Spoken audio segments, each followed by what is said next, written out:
you're back. Blair, how concerned are you about Lebanon? To address three broad questions, which I will use as a loose guide. Okay? All of that comes from being Irish, of course. And who currently is painting inspiring. And anybody who was in any doubt as to the effect of what they're doing should have listened. But you know, no. But I think that the world needs to know that we can manage on our own.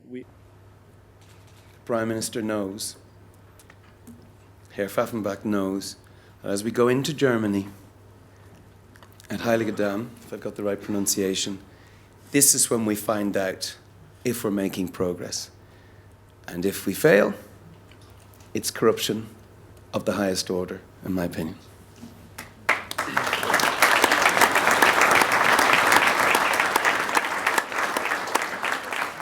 Let me just for a moment, by way of illustration.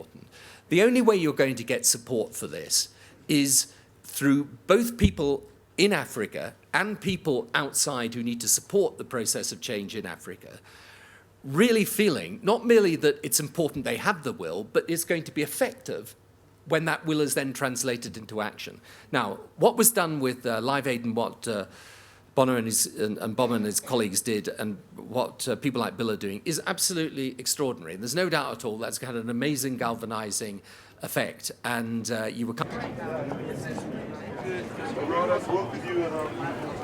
Yes.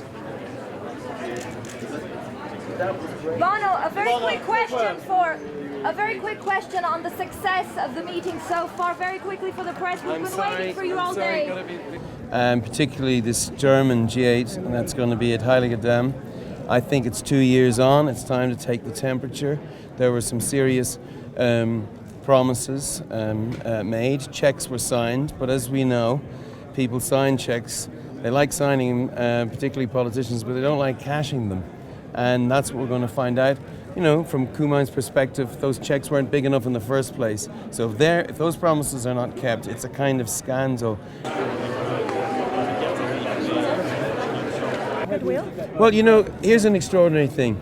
As far as debt cancellation is concerned, there are now, because of debt cancellation, there's 20 million children going to school in Africa that weren't. That's really, really exciting. But there we were sitting today beside this incredible, extraordinary woman, President Johnson Sirleaf, and her country, Liberia. She's trying to quell civil unrest, and she's got this ridiculous debt hanging over her head because of two corrupt leaders that came before her. That's just not right. So we've got to finish that out. There's lots to do. But Thanks. you feel that's a good way? Gotta go.